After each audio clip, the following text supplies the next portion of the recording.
তাহলে নিজের মঙ্গল কিসে হবে, নিজের পরমার্থ কিসে হবে, নিজের ভালো কি করে হবে? এই ত্রিতাপ জ্বালাময় জগৎ এখান থেকে উদ্ধার লাভ করে সেই ভূর্ভুবস্ব মহাজনতপ সত্য সত্যলোক পার হয়ে বিরজা মাইক মাইক করে সন্ধ্যে থেকে বলছি বলা আমার ছিঁড়ে যাচ্ছে এখন আর কালকে জোগাড় করবো, কাল পরশু আর দুদিন আছে। তাহলে আমাদের এই ব্রহ্মাণ্ডের ত্রিতাপ জ্বালায় 3 রকমের কষ্টেতে ভুগছে লোক। আদি দৈবিক, আদি ভৌতিক আর আধ্যাত্মিক, 3 প্রকারের জ্বালা। আদি দৈবিক মানে দেবতাদের মাধ্যমে যে দুঃখ কষ্ট, দেবতারা অতিবৃষ্টি অনাবৃষ্টি, তারপরে সাইক্লোন ভূমিকম্প আয়লা সুনামি আমফান কত কি সব দেবদেবীদের উপরে সব আর চাপানো হচ্ছে, তারা ওইসব কষ্ট দিচ্ছে। অতি গরম, অতিবৃষ্টি, অনাবৃষ্টি, অতি ঠান্ডা, এইসব ওরা দেবতাদের মাধ্যমে যে দুঃখ কষ্ট আসে তাদের বলা হয় আদি দৈবিক। আর আদি ভৌতিক জীবের মাধ্যমে যে দুঃখ কষ্ট, জীবের মাধ্যমে মানে সাপে কাটলো কারো, কারো কুকুরে কাটলো, আরে মশা দুবেলা কাটছে, মানুষ মানুষকে মেরে দিচ্ছে, নানা রকমের জীবজন্তুর উপদ্রব, একে বলা হয় আদি দৈবিক। তাই না? আদি ভৌতিক, জলে নামলে হাঙর কুমিরে খাচ্ছে, বনে গেলে বাঘ সিংহ শিয়ালে খাচ্ছে। তাহলে তাহলে আদি দৈবিক আর আদি ভৌতিক আর আধ্যাত্মিক দেহ মনের তাপ। কারোবার স্বামী মরে গেল, কারোবার ছেলে মরে গেল, কারোবার মেয়ে মরে গেল, কারোবার হঠাৎ ডাক্তারে বলে দিল তোমার ক্যান্সার হয়েছে, আর সুখ পাবে? একটা জমি কিনেছে, বাড়ি করবে, দোকান করবে, কত স্বপ্ন, ডাক্তারে বলে দিল তোমার ক্যান্সার হয়েছে, আর কি করবে? বাড়ি কিনবে, দোকান করবে, ওসব ফেলে দাও, এখন বাঁচবো কি করবে? অথবা হঠাৎ তুমি এখানে খুব খাচ্ছ যাচ্ছ, টিভি দেখছো, হঠাৎ ফোন এলো তোমার ছেলেটা ওই অফিস থেকে ফিরতে ফিরতে একটা ম্যাটাডোরের সঙ্গে ধাক্কা লাগিয়ে দিয়েছে, দিয়ে হাত পা ভেঙে ওখানে পড়ে আছে, বাঁচবে কিনা তা ঠিক নেই। বলো তোমার কি সুখ হবে? খাওয়া দাওয়া পড়ে থাকলো, রান্না বান্না পড়ে থাকলো, এখন হাওয়া করে কাঁদতে কাঁদতে ছেলে কোথায়, ছেলে কোথায়। তাহলে এখন এগুলিকে বলা হয় আধ্যাত্মিক বেদনা। হঠাৎ একটা দুঃসংবাদ এলো, মা মারা গেল, বাবা খুব অসুস্থ অবস্থায় নার্সিংহোমে ভর্তি হয়েছে, সুখ নেই তোমার। তাহলে এবার চিন্তা করো, এইভাবে 3 ভাবে ভাগ করা হয়েছে, আদি দৈবিক, আদি ভৌতিক আর আধ্যাত্মিক। এই 3 তাপ জ্বালায় একেবারে বিশ্ব ব্রহ্মাণ্ডের সমস্ত জীব, নর্দমার কীট পতঙ্গ থেকে শুরু করে, পশু পক্ষী থেকে শুরু করে, মানুষ থেকে শুরু করে, দেবতা থেকে শুরু করে, একেবারে ব্রহ্মা পর্যন্ত আরো সুখ নেই, সব এই 3 তাপ জ্বালায় জ্বলে পুড়ে বসে। তাহলে এখান থেকে উদ্ধার করে যে ব্যক্তি ভগবানের চরণে আমাকে সেবায় নিযুক্ত করতে পারবে, সেই হচ্ছে প্রকৃত গুরু। তাই শিব বলছেন গুরব বহব সন্তি শিষ্য বিদ্যা পাহারকা। হে দেবী, পার্বতীকে বলছে হে দেবী, এই যে জগতে এত গুরু দেখতে পাচ্ছ, এরা সব হচ্ছে ব্যবসায়ীদের লোক। এই গ্রামে 50 ঘর শিষ্য যদি করা যায়, বছরান্তে একবার আসবো কি দুবার আসবো, বা 10-20 টাকা করে করে 200, 100, 500 করে 1 লাখ টাকা কামিয়ে নিয়ে চলে যাবে। আবার অমুক গ্রামে গিয়ে এরকম 20-50 ঘর যদি হয় শিষ্য, আবার কিছু কামিয়ে নিয়ে চলে যাবে। এইভাবে বিভিন্ন জায়গায় কিছু কিছু শিষ্য করলাম, করতে পারলে সব গ্রামে গ্রামে সবাই 1-2 দিন করে থাকলাম, কালেকশন করলাম, মোটা একটা টাকা হয়ে গেল। সারা বছর আমার মনের আনন্দে ঝোল ঝাল ভাজা খুব খেলাম, খুব ফুর্তি করলাম। আমার সংসার চলে গেল, আমাকে আর খেটে খেতে হলো। এরা বলা হয় লোভী ভোগী গুরু। এরা পরমার্থ বোঝে না। কিন্তু পরের লাইনে কি বলছেন পার্বতী থেকে, হে দেবী, কিন্তু দুর্লভ সদ্গুরুর দেবী শিষ্য সন্তাপ হারতা। এই তিনতাপ জ্বালায় যে কষ্ট পাচ্ছে সেখান থেকে ছাড়িয়ে নিয়ে তাকে ভগবানের চরণে সমর্পণ করে দেওয়া, শুদ্ধ ভক্তি তাকে দান করা, সেই গুরু জগতে খুব দুর্লভ। লক্ষ গুরুর মধ্যে হয়তো এক একজন পাওয়া, বহু দুর্লভ, সহজে পাওয়া যাবে না। হাজার হাজার লক্ষ লক্ষ গুরু জগতে দেখলে কি হবে? চকচক করলেই শোনা হয় না। মেলায় তো যাও, রাস্তায় প্লাস্টিক পেতে কত সোনার গয়না ছড়িয়ে রেখেছে, চকচক তো করছে, আসল সোনাকে হার মানিয়ে দেয়। সেইগুলো কি সোনা? ওই 2 টাকা 5 টাকা 10 টাকা করে করে সব বিক্রি হচ্ছে। কানের ইয়ারি, কপালে টিকি, চুড়ি, কত সব গয়না, সেগুলো তো আসল সোনাকে হার মানিয়ে দেবে, এত চকচক করছে। সেগুলো কি সোনা? না, আসল সোনা সে আর সুন্দর, তাকে পরীক্ষা করা যায়, গোষ্ঠী পাথরে ঘষলে তাকে বোঝা যায় এটা আসল সোনা। কিন্তু নকল সোনা গোষ্ঠী পাথরে ঘষলে সেও ধরা পড়ে। তাই পার্বতী দেবী যখন শিবকে জিজ্ঞাসা করছে প্রকৃত সদ্গুরুকে, তখন শিব তখন এই কথা বলবে, বাজারে হাজার হাজার গুরু দেখা যায়, সেগুলি একটাও গুরু নয়। এই মহামায়ার জগৎ থেকে তুলে ভগবানের কাছে নিয়ে যাবে, নিজের বাড়ি নিজের ঘরে পৌঁছে দিতে পারবে, সেই হচ্ছে। তাই এই কলিযুগে সাধু দুর্লভ, খুব ভাগ্যের ফলে দু একজন সাধু পাওয়া যায়। তাই স্বয়ং মহাপ্রভু এসে এই পথটি দেখিয়ে দিয়ে, কলিযুগে সাধু পাওয়া দুর্লভ জানিয়া সাধু গুরু রূপে কৃষ্ণ আইলা। তারপরে গৌরাঙ্গ মহাপ্রভু তার অনুগত জনদেরকে, তার পার্ষদগণকে শিখিয়ে দিলেন, বুঝিয়ে দিলেন, এই হচ্ছে রাস্তা, এইভাবে তোমরা চলো। তার অনুগত জনেরা যেভাবেতে প্রচার করছেন বা লোককে শিক্ষা দিচ্ছেন, ভগবানের কাছে পৌঁছে দেওয়ার জন্য চেষ্টা করছেন, সেই চেষ্টা বা সেই যে শিক্ষা, সেই শিক্ষা আমরা পেয়েছি। আমার গুরুদেবের আদেশ, যারা চাইবে তাদেরকে তুমি দীক্ষা দেবে, এই নাম দীক্ষা তাদেরকে দান করবে। যারা চাইবে না তাদেরকে যেন কখনো দেবে না। কেননা উলুমনে মুক্তা ছড়ালে সে কোনোদিন গাছ হবে না। উর্বর জমিতে মুক্তা ছড়ালে চাষবাস হয়, ফসল হয়, মাটি সুন্দর করে উর্বর করে তাতে বীজ ছেটালে তবে বীজের গাছ। পাথরের উপরে কি মানে অনুর্বর জমিতে বীজ ছড়ালে গাছ হয় না, ফসল হয় না। উর্বর জমিতে ফসল ফসল তাহলে তারা পুজো। তাই গুরু মহারাজের আদেশ, আমার অবশিষ্ট জায়গা, যেসব জায়গাতে আমি এখন যেতে পারিনি, সেই সব জায়গা গ্রামে গঞ্জে, উত্তর ভারত, দক্ষিণ ভারত, পশ্চিম ভারত, পূর্ব ভারত, যেসব জায়গাতে আমার এখন যাওয়া হয়নি, সেগুলো তুমি সবটা কভার করবে। আর সময় পেলে বিদেশে, দেশে যখন যেখানে সময় পাবে যাবে। তবে যেসব জায়গাগুলো আমার বাকি রয়ে গেছে, এইগুলো তুমি প্রচার কার্যেতে এদেরকে সকলকে উৎসাহ দিয়ে লাগিয়ে। তাই গুরুদেবের আদেশ নিয়ে আপনাদের এখানে এসেছি।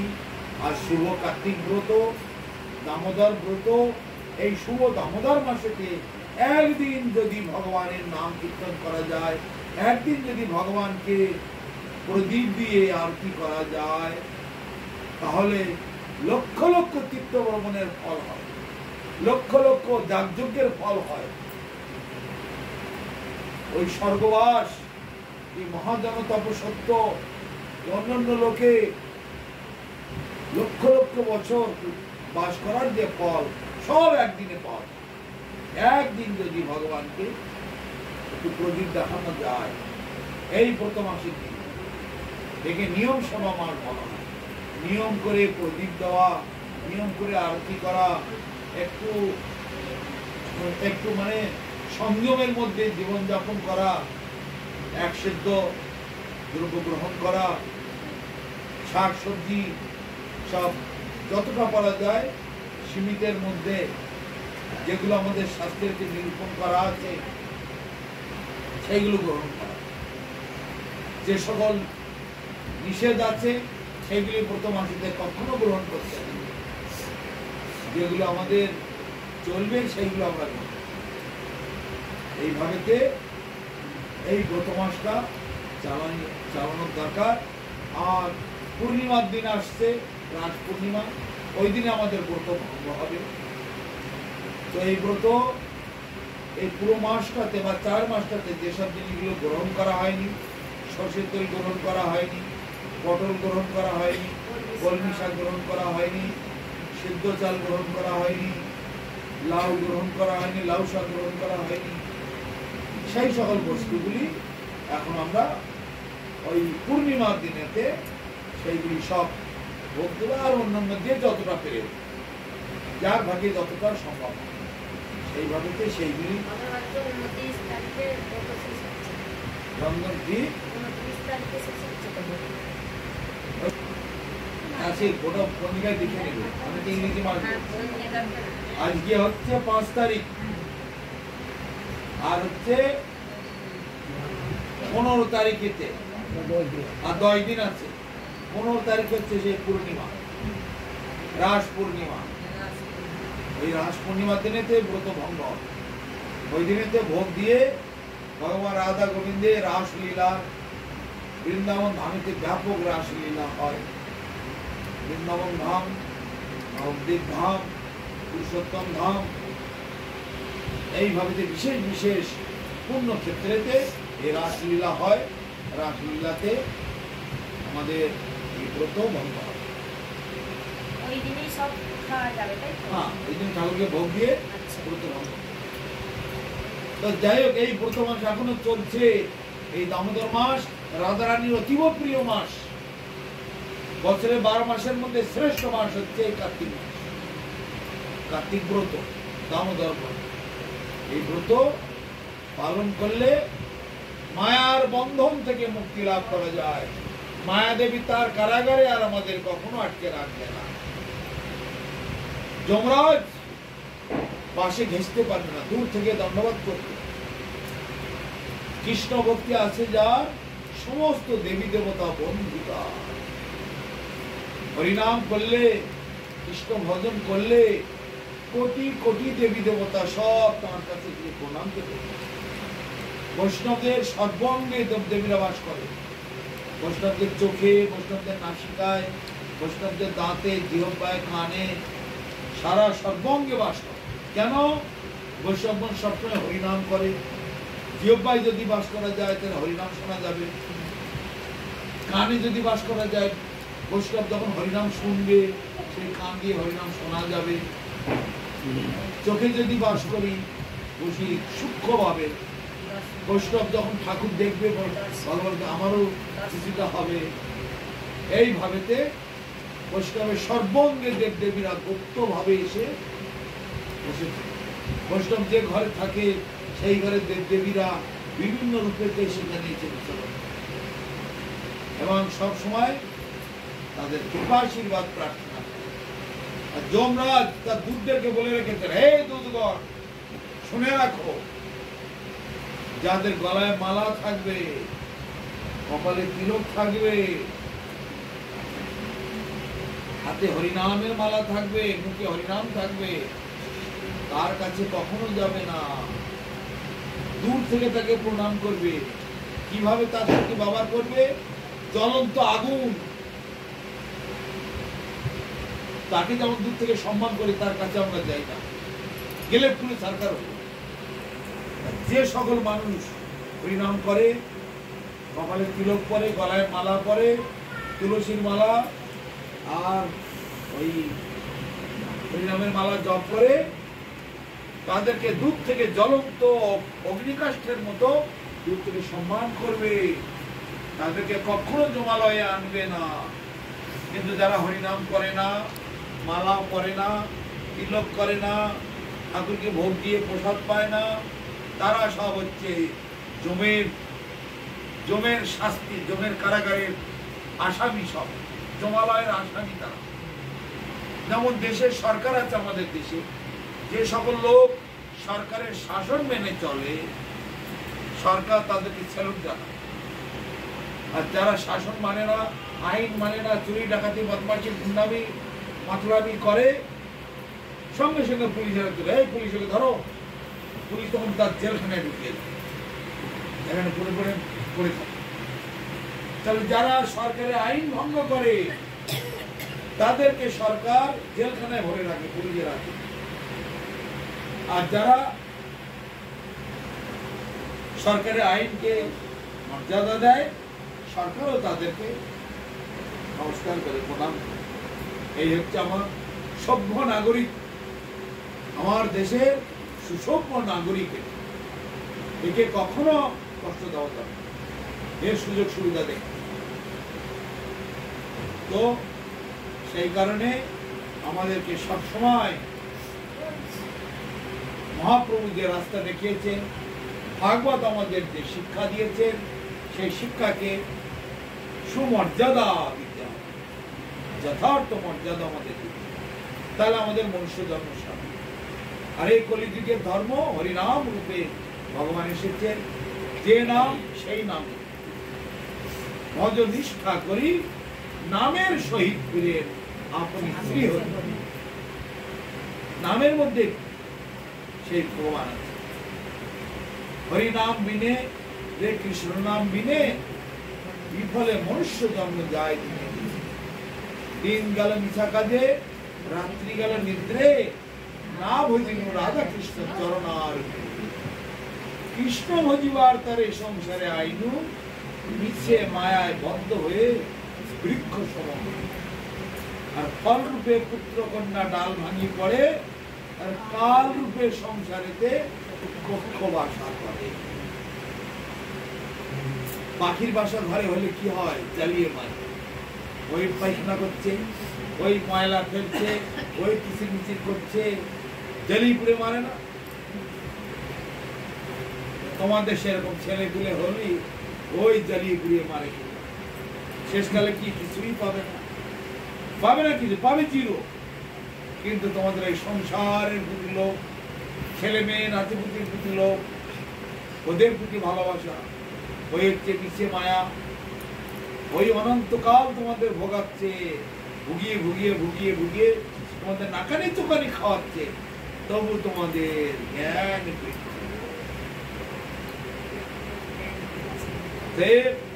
মায়া মোহ ছাড়ি বুদ্ধিমান, নিত্য তত্ত্ব কৃষ্ণ ভক্তি করুণ সন্ধান। যেগুলো মায়া সাধুরা বুঝে গেছে, তাই তারা ওই জ্বলন্ত আগুনের মধ্যে ঢোকে না। সংসার দাবানল, সব সংসার করছো, কে কতটা সুখ পাচ্ছ বলো দেখি, হাত তুলে বলো কে সুখে আছে দেখে। কারো বলার ক্ষমতা নাই, সব জ্বলে পুড়ে মরছে, সব জ্বলে পুড়ে মরছে, কারো বলবার হিম্মত নেই। হ্যাঁ, এইবার ডুবলো যদি না, তো ডুবে ডুবে বা নৌকো যত ডুবে যাচ্ছে, ডুবে ডুবেই বা যা করে তুলে ওঠার চেষ্টা করো। তাই নিজের সংসারটাকে কৃষ্ণ সংসার বানিয়ে নিতে হবে। যা ঘর বাড়ি করেছি এগুলো সব ভগবানের, ছেলে মেয়ে স্বামী শ্বশুর যা আছে আর আমি আছি, সব আমরা ভগবানের দাস দাসী। যা ইনকাম হচ্ছে ভগবানের সেবার জন্য, যা বাজার করে আনছি ভগবানের সেবার জন্য, যা আমি খাচ্ছি বা সেবা করছি ভগবানের মহাপ্রসাদ। এই বিচার, এই ভাবনা। কৃষ্ণময় সংসার, দুই রকমের সংসার, একটা মায়ের সংসার আর একটা ভগবানের সংসার। মায়ার সংসারটাকে তুলে পরিবর্তন করে ভগবানের সংসার বানাতে হবে। তাহলে তার কল্যাণ। কৃষ্ণের সংসার করো, ছাড়ি অনাচার, জীবে দয়া নামে রুচি, সর্বধর্ম সার। এই হচ্ছে সমস্ত ধর্মের সাথে জীবকে দয়া করতে হবে। হাটে গেলাম, বড় বড় ইলিশ মাছ দেখলাম, জীব দিয়ে জল ঢোড়াতে লাগলো।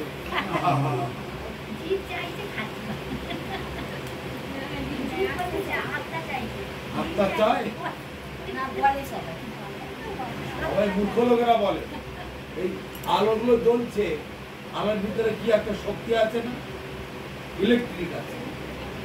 আলো কি চায় আমি সাদা হব, না লাল হব, নীল হব? মানুষ কখনো লাল কাঁচ, কখনো সাদা কাঁচ, কখনো নীল কাঁচ, কখনো সবুজ কাঁচ লাগিয়ে দেয়, সেরকম রং হয় নাকি? ভিতরে তো কারেন্ট একই রং, কারেন্টের কোনো রং হয়? তা আত্মা হচ্ছে ভিতরে, সে কখনো খেতে চায়। আত্মা একটা শক্তি, আত্মা ভগবানের অংশ, সে কখনো খেতে চায়।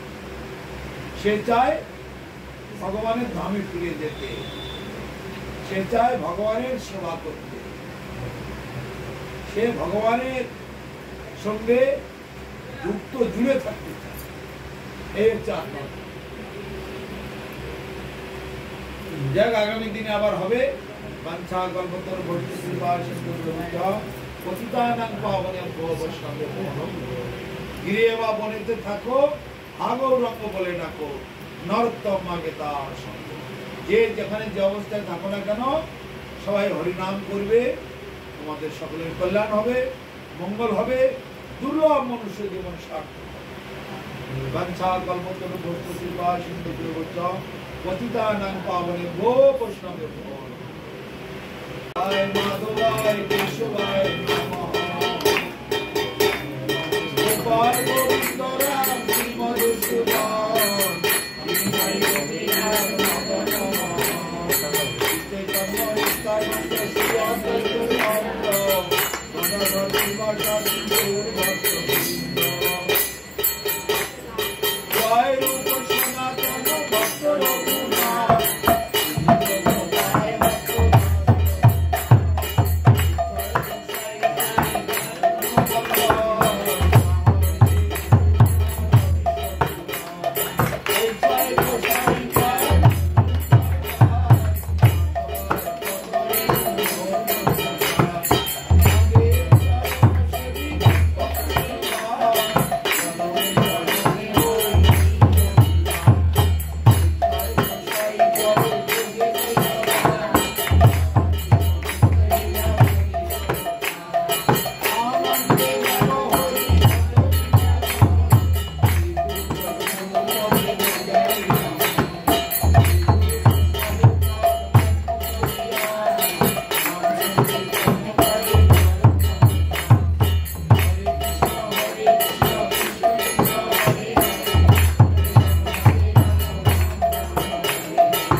উচ্চতর শতশ্রী জগদ্গুরু শ্রী শ্রীমদ ভক্তি সুন্দর গোবিন্দ দেব গোস্বামী গুরু মহারাজ কি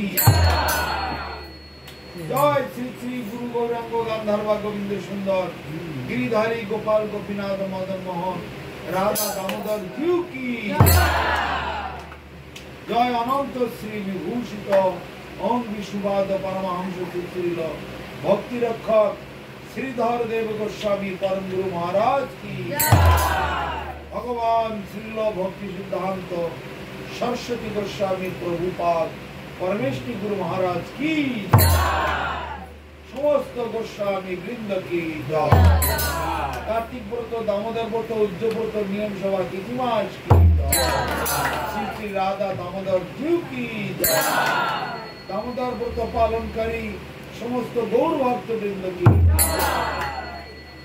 हावड़ा साकराइल निवासी समस्त गौर भक्त वृंद की भुवन मंगल हरिनाम संकीर्तन की जय। भुवन मंगल हरिनाम संकीर्तन की जय। भुवन मंगल हरिनाम संकीर्तन की निताय गौर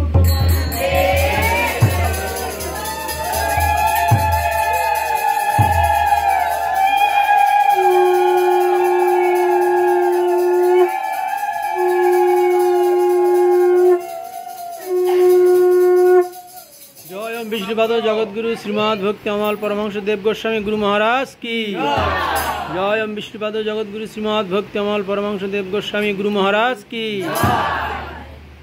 सबाई प्रणाम करो। दामोदर जीव की जय। तदीय सन्ध्या आरती की जय। सबाई बोलबे नमामि शरणं सच्चिदानंद रूपं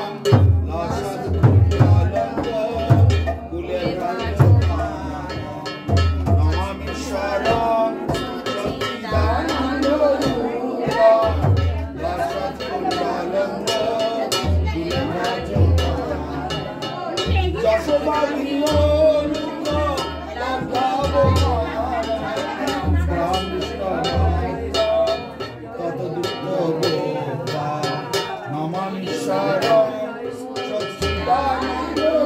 रूपं सत्पुरुषालंब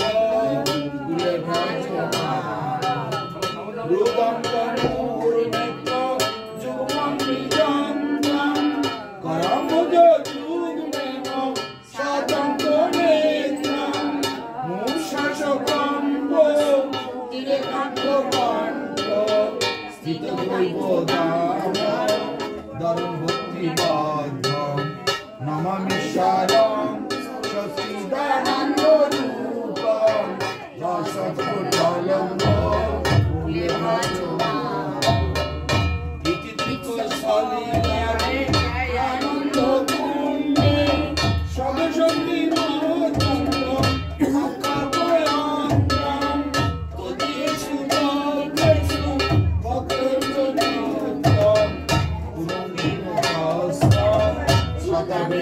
शक्ति नमामि शरणं सच्चिदानंद रूपं सत्पुरुषालंब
কিছু